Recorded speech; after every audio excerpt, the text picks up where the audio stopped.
And we are live. Welcome to Show Me Your Pick. This is Tony. It is July the 18th, Saturday. Hope everyone is doing good. Got a good show on in store for you. Got the Who. We're going to talk about the Who. We got some Who memorabilia to show you.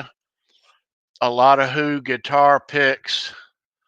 A lot of interview stories from Steve.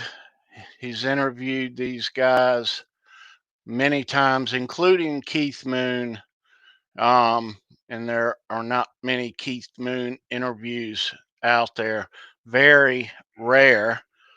So why don't we go ahead and bring in Steve? Ladies and gentlemen, the legendary rock journalist, Steve Rosen. Hey guys, how's everybody out there?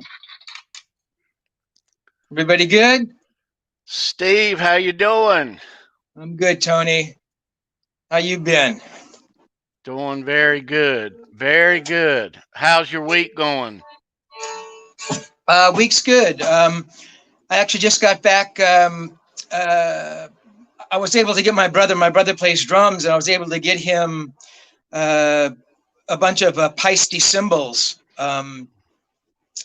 Paiste was very kind and sort of giving me an artist price for them. And so we just went over to this very kind of an historic drum shop here in Hollywood called Professional Drum, and picked up these 8 Paiste cymbals from my brother. So that was fun. And then tomorrow I have I just recently acquired a monstrous collection of backstage passes and, sort of untorn ticket stubs. Also a bunch of really cool posters dating back to the 80s. So that collection comes tomorrow. It's literally 1,000 pounds of memorabilia that I had shipped via FedEx, from Houston. So that arrives tomorrow morning. So looking forward to getting all that and going through it. And so shameless plug, people. Anybody who's looking for backstage passes and ticket stubs and posters and all kinds of good stuff, give me a shout and I'll take care of you. Go to Spirit Nation on eBay. Yeah. Links in the chat, and Steve will have all this stuff listed. He has lots of guitar picks. But yeah, lots of stuff there. So Steve, the Who. The Who, man. Awesome. Don't let anybody tell you otherwise. Everybody calls the Stones the greatest band in the world. Sorry, guys. It's the Who. They were, I don't know, man. They were just the greatest, in my estimation. So if we go back to when I first actually, way before I ever interviewed them, I saw the Who. So we're going back to 1967 here.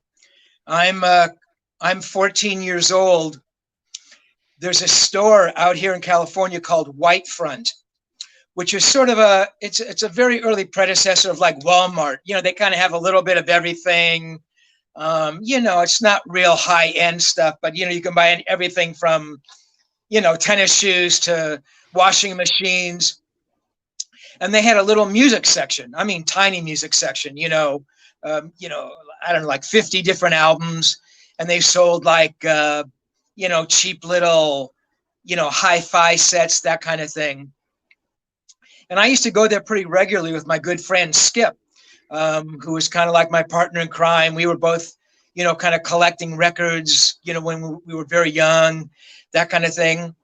And so we go there, and Whitefront is running this special if you buy one of these assorted albums, you get a free ticket to see a show at the Hollywood Bowl on November 19th, 1967, featuring The Who, The New Animals, which was like Eric Burden's post-Animals band. You know, he was doing like songs like Monterey and San Francisco Nights. Sop with Camel, band that had a big hit with a song called Hello, Hello. Sunshine Company, the Everly Brothers, who I don't remember seeing at all, and the Association, you know, Along Comes Mary and Windy, Cherish. So you buy one of these albums and you get a free ticket. So I think it was at the Hollywood Bowl, huh? At the Hollywood Bowl. So I think there was a choice, and there's a couple others that I can't remember. You could get the first Dead record, and I hated the Dead. I couldn't stand the Grateful Dead, and to this day, I never kind of got them. Or you could buy Frank Zappa's Mothers of Invention, Freak Out, the first Mothers record. And I wasn't a huge Mothers record, but I thought, well, between the two, certainly I would rather have the Mothers record. So you buy the record, and I think, I don't know, man, the album, and this is a double album, kind of back in the day, I'm guessing was probably like $2.49, something like that. And I think actually inserted in the album was a ticket to the Hollywood Bowl show. So Skip also bought a ticket, also bought an album. And so this was probably, I don't know, maybe a week or so before the show. So the day of the show, Skip, who was driving by then, you know, we drive to the Hollywood Bowl from you know, our homes in Culver City. We were neighbors, lived a couple of houses apart. And it's a rainy day. And we pull up to the Hollywood Bowl parking lot, and there's nobody there. I mean, there's like a couple hundred cars there. The bowl holds like 18,000 people. And there's like a light drizzle. And we, you know, go to the ticket taker, and he takes the tickets. And we walk in, and literally there's a couple hundred people there. So I'm not sure where our original tickets were, but, you know, we like, you know, make our way virtually to like a couple dozen rows from the front of the stage. And we're just seeing all these bands. I mean, it's like a private show, you know, Eric Burden, you know, man, he's doing, it was unbelievable. And nobody was there, huh? Nobody was there, you know, San Francisco Nights, and he's doing Monterey. And he had, you know, like the violin player, you know, doing that violin stuff. And there was all these opening bands, Sop with Camel, Sunshine Company, who had a female singer, can't remember her name. And then the Who come on, and I mean, it's just unbelievable. And certainly, obviously, I must have known about the Who by then, or I wouldn't have even have been there. But I didn't know that much. You know, I can remember them kind of, you know, this is 67. So in 67, I mean, my God, this is like the first record, maybe the second record is out. Right. You know, but I can kind of remember, you know, my generation and some of that early stuff off the first record. It was just unbelievable. So we fast forward. Yeah, man, it was pretty unbelievable. So that venue, the Hollywood Bowl, I didn't realize it was that old. I think the Hollywood Bowl's actually been there since the 40s or 50s. No kidding. Yeah, I mean, if my history serves me correctly, I mean, I think they were doing like, you know, big band shows there, and, you know, big orchestras, and, you know, live like stage plays and stuff. So, yeah. Well, Steve. I mean, you know, the Beatles were there in 64, I guess. So, okay. Yeah. Steve, let's recognize who's in here in the chat. Yep. You want to read a couple of these names off? Absolutely. So we got Dogpaw back in the house. How you doing, buddy? Johnny's here with us. Johnny, thanks for coming by, bud. Rick, who I know has been by before, Rick Hefner. Dwight, who I think has made it to a couple shows at least. Of course, Sandra's out there running everything. So listen, guys, I really appreciate you coming by. Hobo Yeah. Roadie, welcome. Thomas Santiago, how you doing, buddy? Nice to see you. All right, let me say this too. We here at Show Me Your Pick, we give away a guitar pick every week. And this week is no exception. Let me show you guys what we're going to be giving away here. All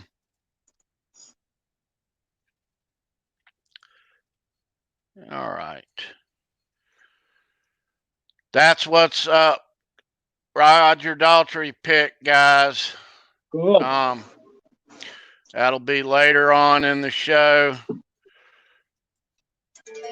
There'll be one question about the Who, and we'll give that away. Yes, we will. Nice. So Steve, I first saw the Who in 1980, and I saw the Who. You're a latecomer. Come on. I am. Come on. I saw the Who about 8 or 9 months after the Stampede accident in Ohio. Yeah, that's when I saw them. Very loud show. I was middle school age at the time, and it was really, really loud. Loud band. Very loud. So when did you interview these guys and meet these guys, Steve? Well, let me tell you about that, Tony.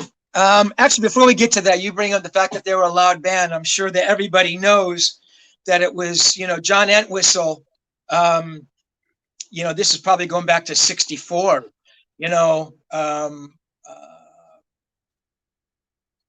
Entwistle had this very clear idea in his head of what he wanted his bass to sound like. So he went to Jim Marshall, and Jim made him one of the first, I think it was an 8x12 bass cabinet. So he started that whole thing with the oversized bass cabinets.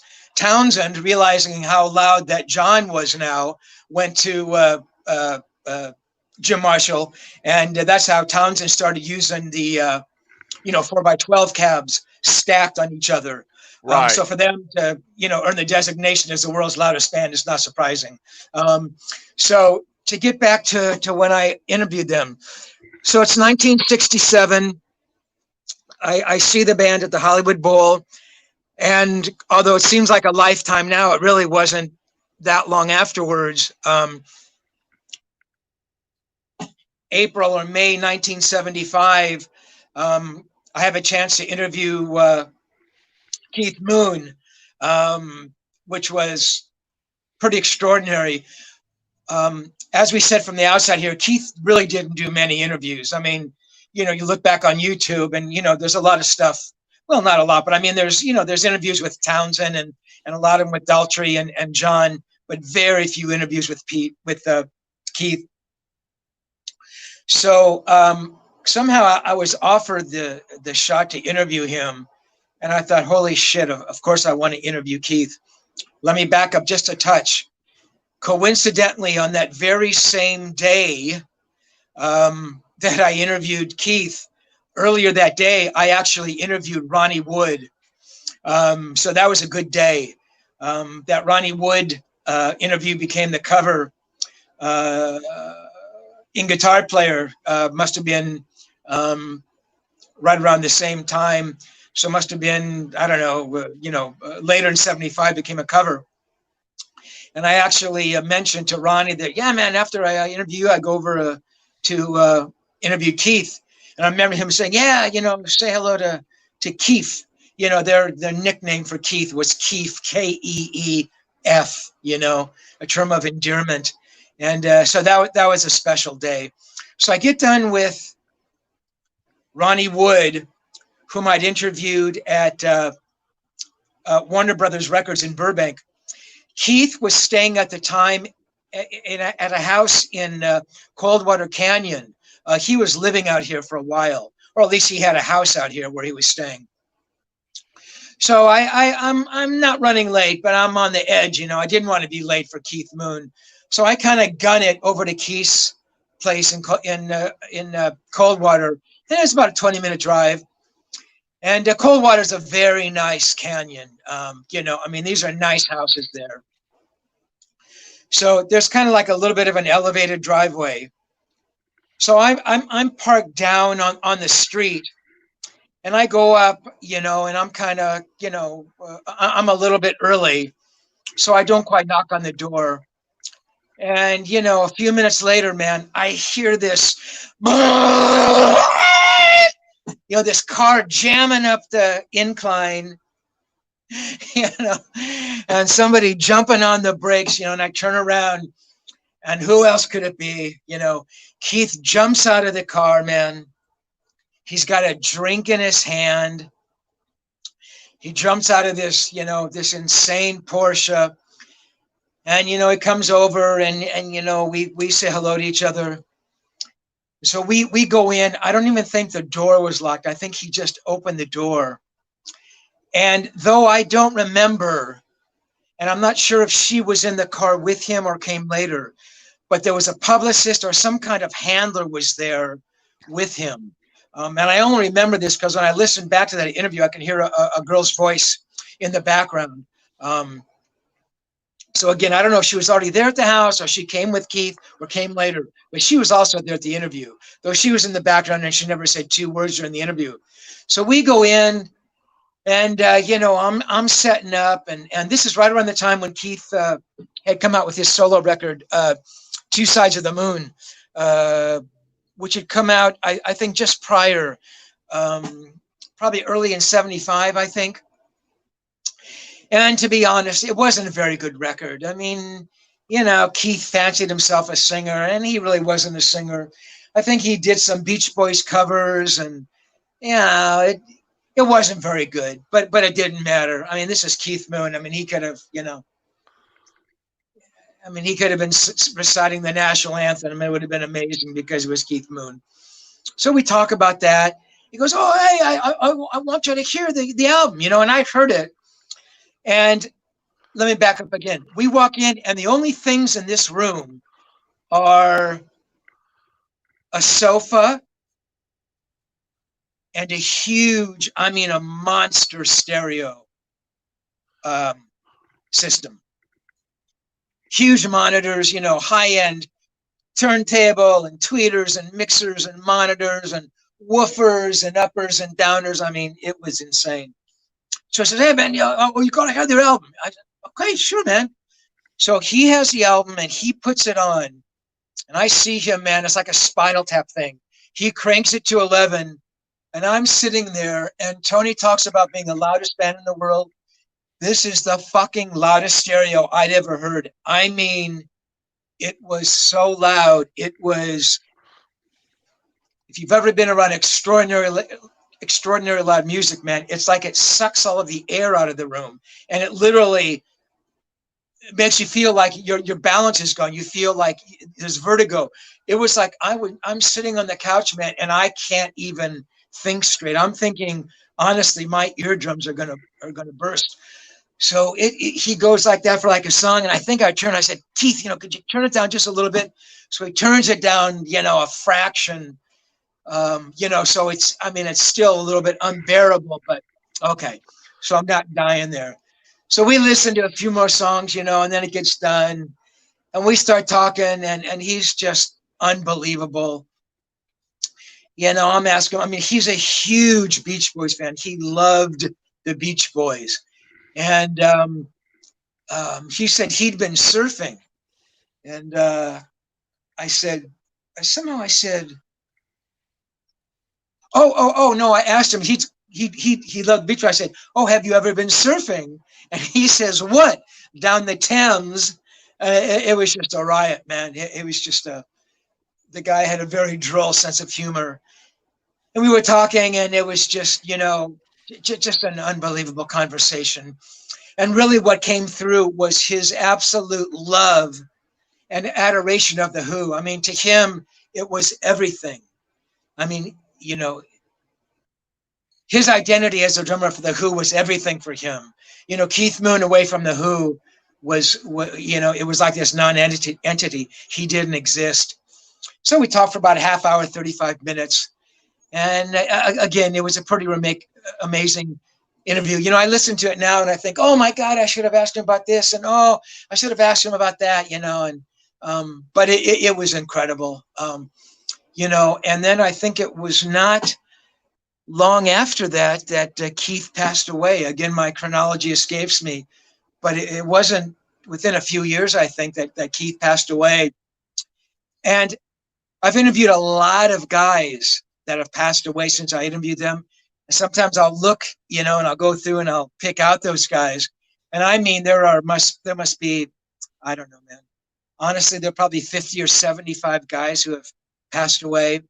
And his passing, man, that really hurt. I mean, that one really hurt me. That one really touched me. Yeah. So yeah, Sandra says, rest in peace indeed. Rest in peace.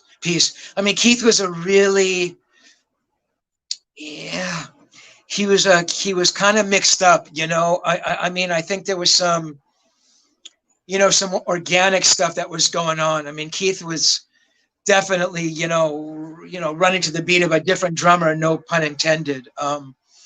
He was a wild one for sure. He was a wild one, man. And I think that what happened, and I think what happens to those people is that thing becomes so entrenched in them, that they don't know how to shut that off. That he's Keith Moon on stage with the Who 24/7. And even if he wants to shut it off, he can't. At least that's my theory about it. So yeah. I never got to see Keith Moon. When I saw the Who first, they had already had Kenny Jones. Oh, you never saw the Who then? Yeah. Imposter. I mean, Kenny Jones is okay. I mean, with the Faces, he was okay. With the Who, I thought he was horrible. Pete Townsend and John Entwistle will tell you the same thing. They got Zach Starkey. Zach really got it because Zach took lessons from Keith, actually. So Zach understood it. Kenny, I don't know, man. It didn't do much for me anyway. Keith Moon's style was, he was good, but he was all over the place constantly. Well, I mean, that's what he did. I mean, I don't know how many people know. Keith didn't use a hi-hat. Right. I mean, right. Now live, there are shows where you do see a hi-hat, and on record you can hear a hi-hat, but for the most part, he never used a hi-hat live. So if you think about it, most guys are grooving. I mean, the hi-hat is, half of everything they do. So he's, doing the toms and all that stuff. So yeah, he played like nobody else, which is what made them so extraordinary. So you had, Pete, who wasn't really a lead guitar player. So Pete really carrying a lot of the rhythm in his rhythm playing, right? And, Entwistle, who was just, kind of a combination, rhythm guitar, bass guitar, lead guitar, percussion guy. And that's what made them so unbelievably original. Yeah. Keyboards also, right, Steve? Well, no, I mean, they had, more recently, I think they had, keyboard players, they had extra guitar players. Townsend's son, Simon, second guitar. I think they had, a couple extra singers and maybe a percussion player, but no, there was never any keyboards. I mean, there were keyboards on record that Pete played. Who's Next, Bob O'Reilly, and Won't Get Fooled Again, all that amazing synth stuff.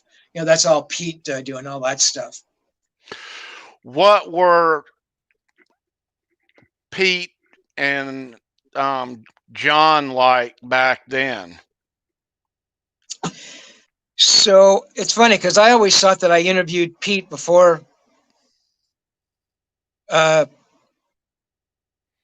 Keith and John, but I didn't. So it must have been right around that same time, just a little bit after I do the Entwistle interview.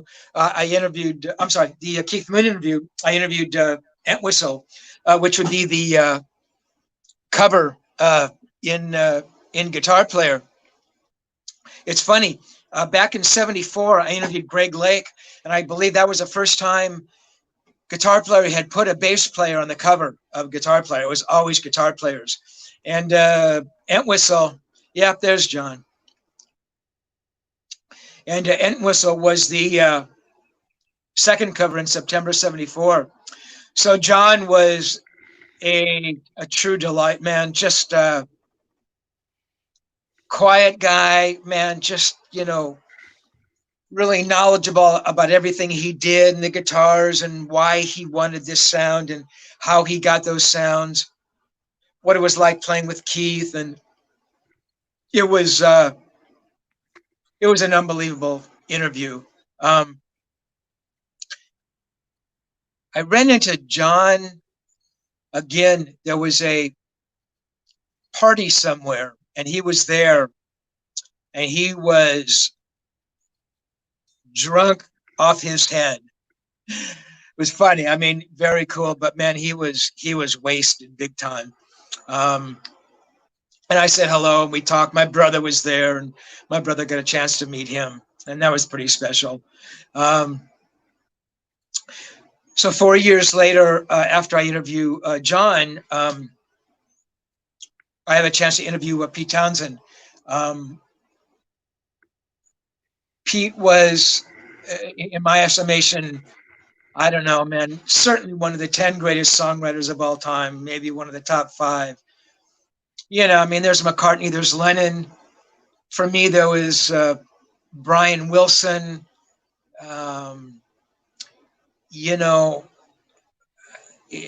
Pete Townsend for me was right up there. The Kids Are All Right. The film had just come out. They just come out, the album. And he was doing interviews in New York. I was still, living in where I still live, in the Hollywood Hills. And so I flew to New York to interview Townsend. And, that was a special one. I mean, he was staying in some, pretty shishi hotel in Manhattan. And I actually had a buddy who was living out there. I actually stayed at his place. He lived in Greenwich Village. So that was kind of fun. And he actually came along and took photos, which didn't turn out, which pissed me off so fucking much. But that's another story. So, so I go in to interview Townsend, and I'm pretty terrified, to be honest. But we're talking, and I'm asking about the early days and, meeting up with Daltrey and all that stuff. I asked him about the Who's Next record, which in my estimation was the best Who record ever made. So I said to him, hey, man, in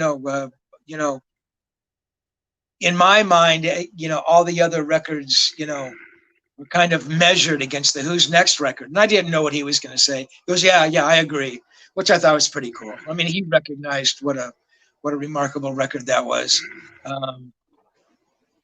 He was just amazing. So I'm asking him about guitars, and he's talking about one of his guitars, and he goes, yeah, that guitar with like the 2 horns on it.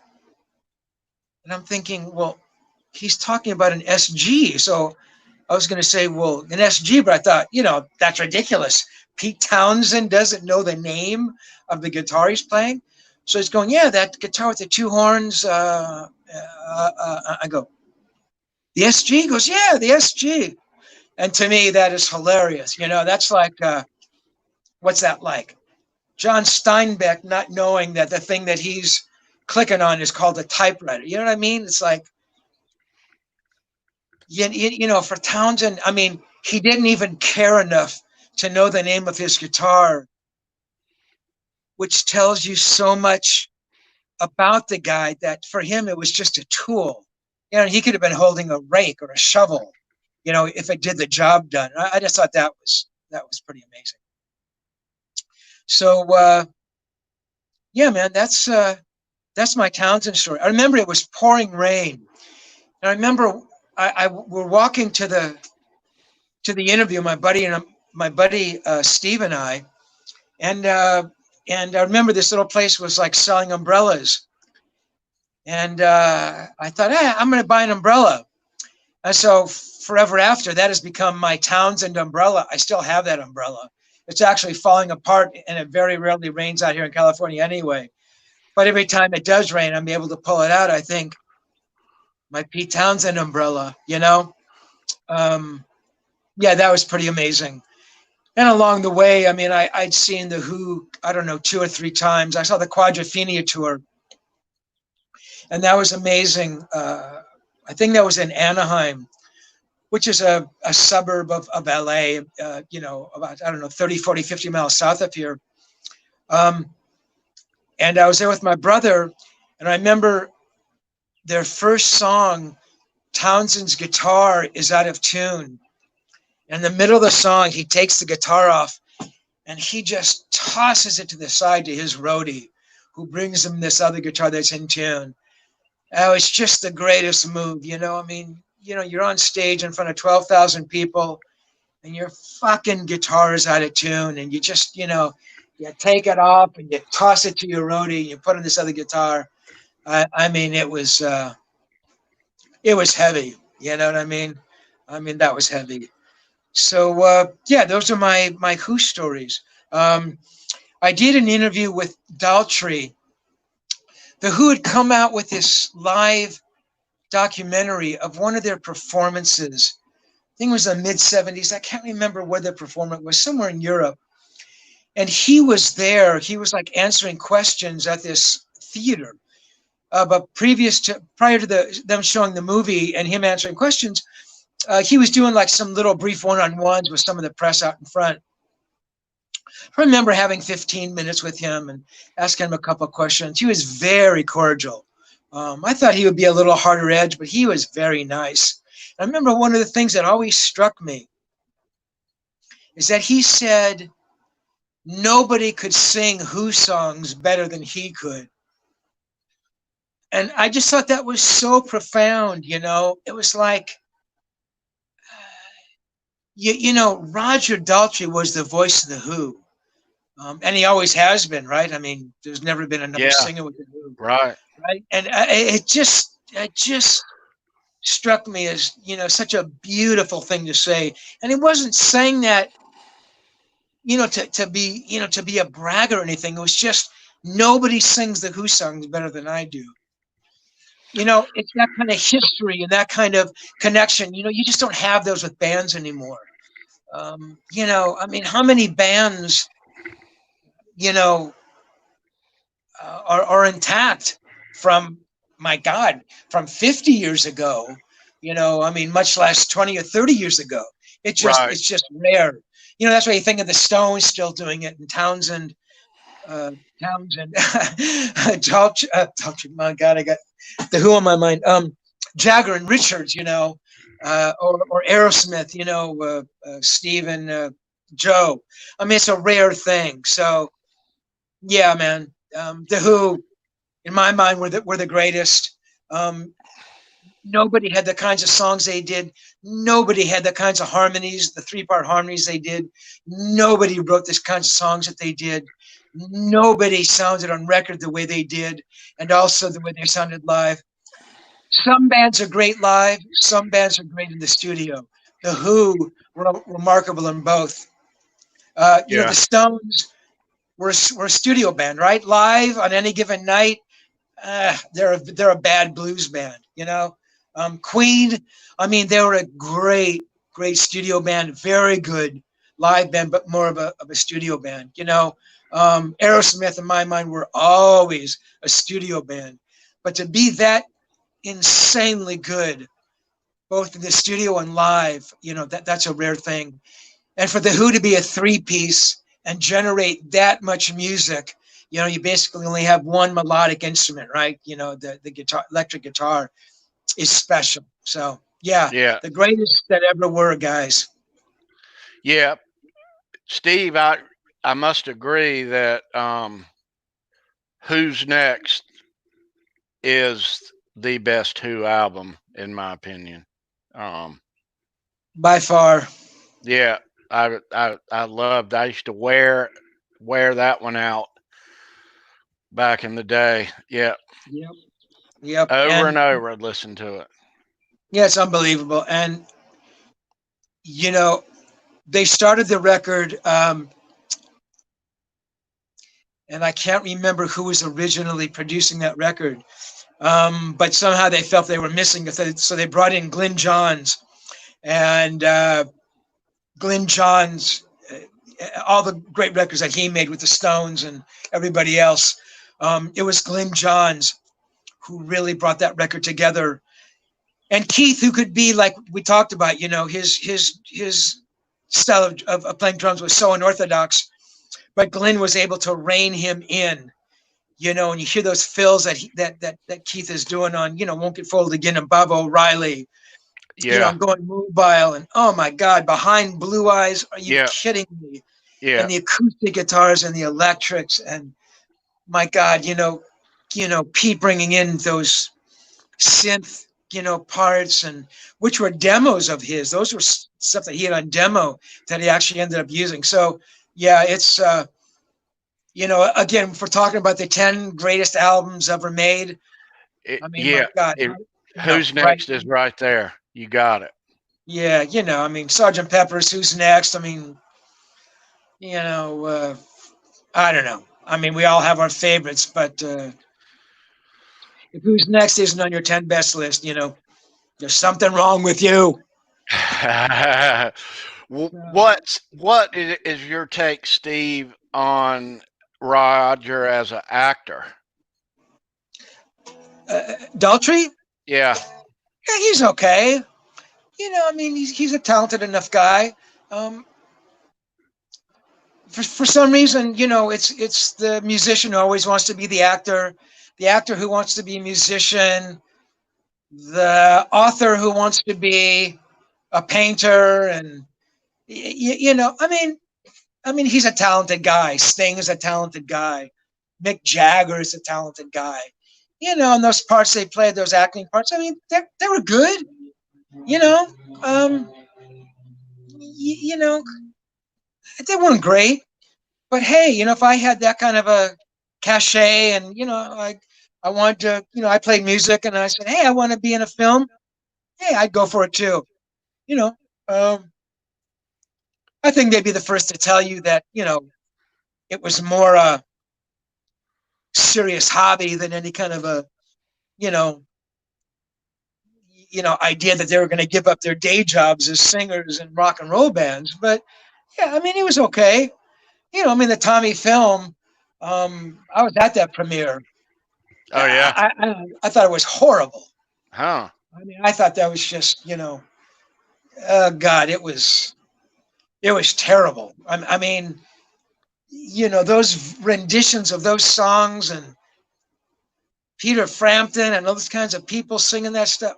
It was, Yeah, and again, I think the Who would tell you the same thing. Um, Mike Deese, so how's it going? Nice to see you, dude. Um, did you interview these guys later on, Steve? Entwistle, he passed right as the Who were about to, I think they had played a couple of shows of a new tour in '02. When he passed, did you interview these guys later on? no, I never did. I'm trying to think if I ever. I may have. There may have been another. May have been another Entwistle interview in there, but I don't think it was that late. Might have been in the 80s somewhere, one of his solo records. But no, nothing that late. And yeah, again, those that tour with Kenny Rogers, Kenny.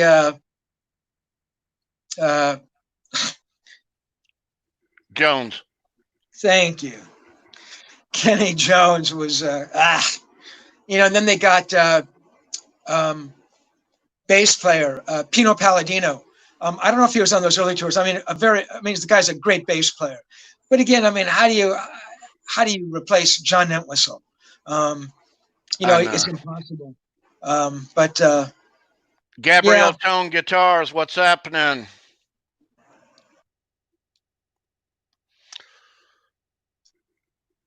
All right.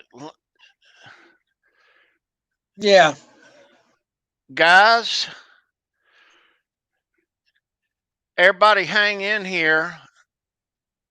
I'm going to give you guys a shot to win this guitar pick. Let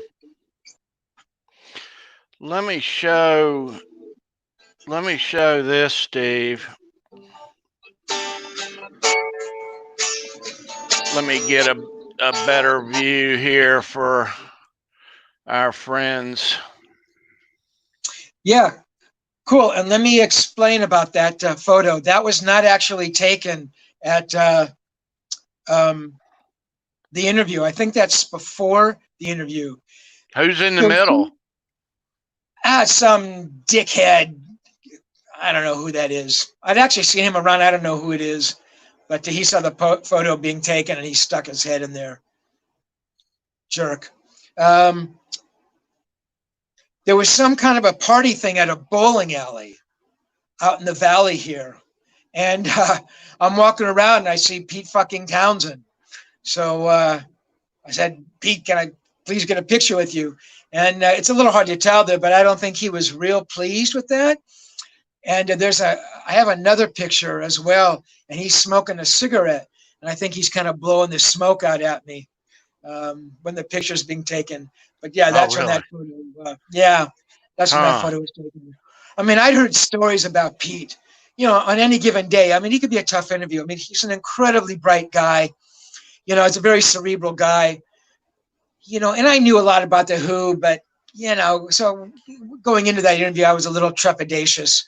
But he was cool, you know. I mean, I'm sure I asked him some stupid questions, but he was very cool that day. So, yeah. All right. Okay, I'm gonna show. I'm gonna show this guitar pick giveaway one more time here, Steve. All right, everybody, that's what's up for grabs.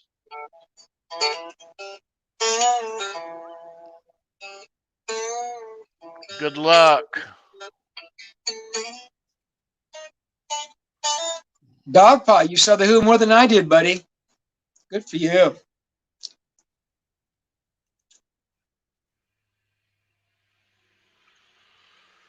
Dogpaw. I don't know if I asked him to email me those Who pictures that he took. I don't know if he has. I'm gonna check it now.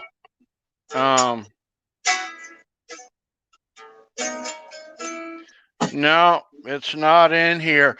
Dogpa, email me these Who. The email address is in my YouTube about section at the bottom.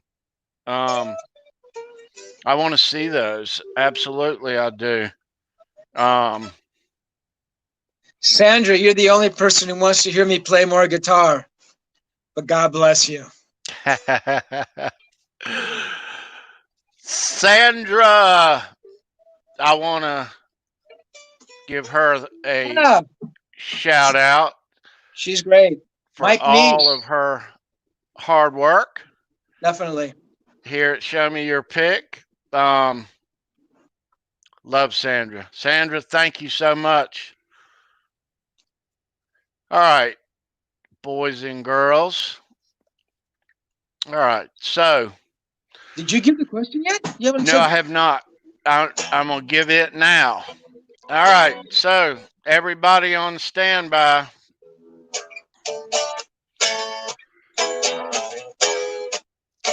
One question about the Who.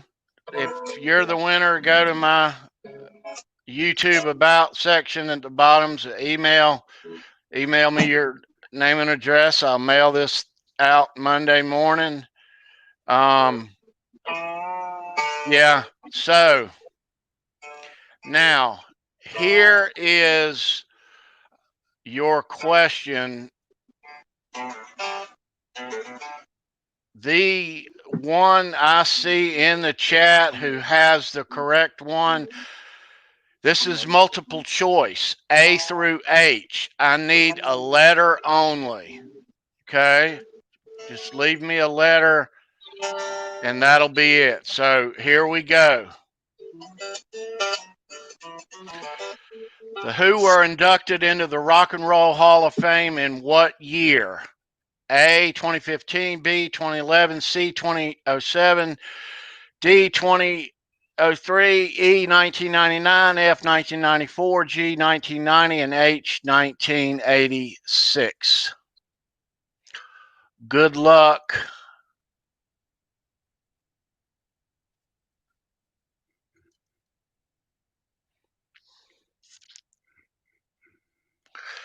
Okay, we have a winner.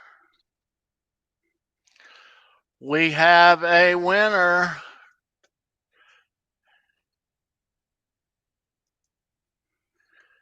Howface is the winner this week.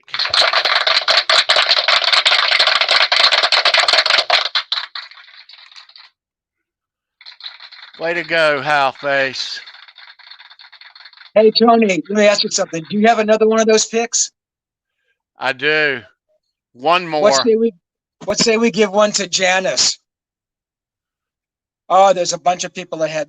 Well, yeah, she had G as well. I mean, she must have missed it by a couple seconds. Do you have another one to give to her? Let me see where we are here. She's down. So I got Howface. Janice, you are right on top of Howface. And we are going to honor yours as well. I will mail you out a white guitar pick exactly like this. I have multiples of this. So Janice and Howface, go to my About section at the bottom is a email address. Email me your name and your address, and I will mail you guys out these two guitar picks Monday morning.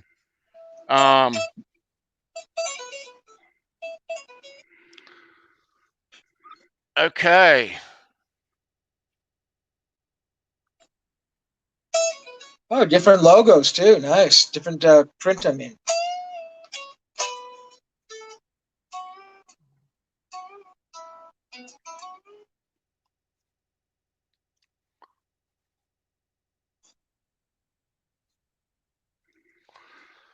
Dog awesome. Pod, sorry, Tony. No. That's incredibly generous, Dog Pod. I'd love to have that Blackmore pick, man. Definitely.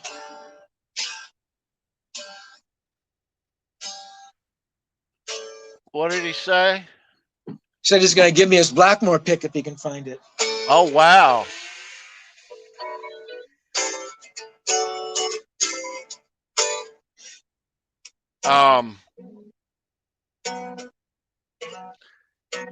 Yeah, Janice, I appreciate you stopping by here today. Yeah. Nice. 1990 is when they were inducted into the Rock and Roll Hall of Fame. Let me show you, Steve. a couple of more of these guitar picks, these Who guitar picks. Let me get on my other camera here. And yeah, so this one is from '02. And if I'm not mistaken, Steve,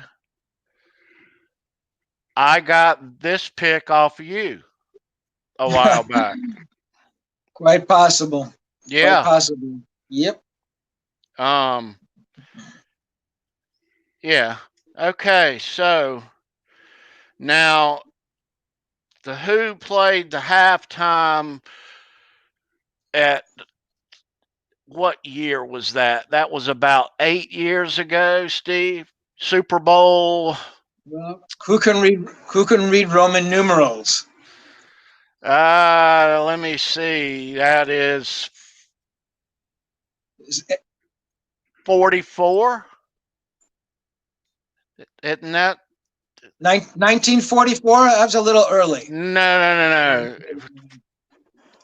I'm kidding. I don't know. Super Yeah, Bowl it's 40.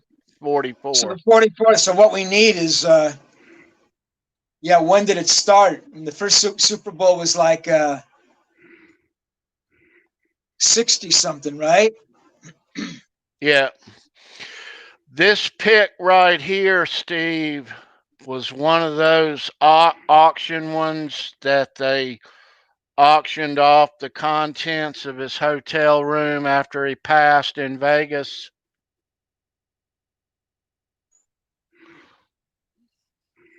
Yeah. 2010, Mike Neese says. Yeah, 9 years ago. Right. Yeah. Yeah. And that, I'm happy to have that pick there. And one more here. Ah. Yeah, that's cool. All right, let me get back to my main camera here. All right, so we have a couple winners this week.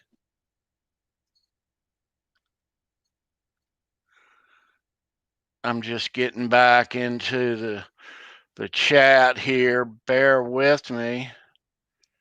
All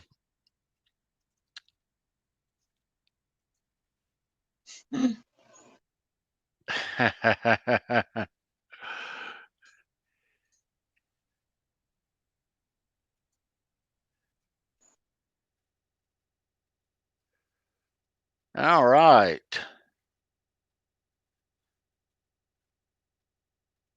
Yep. I've got the Who in my head and have since last night. Yeah. Yep. Yep. Who's next?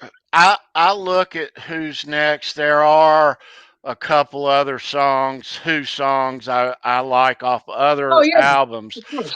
but I look at who's next as almost literally the Who's greatest hits. Um, It's pretty amazing. every track is great. Um, on It it. is. Dogpaw talks about the live at Leeds. Talk about a band being good live. Holy fuck. Yeah. Oh my God. So I guess that on the album Who by Numbers, John drew that, right? Yeah.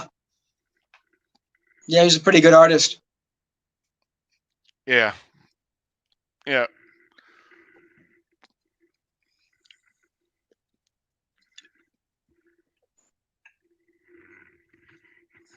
Ginger ale tastes good today, Steve.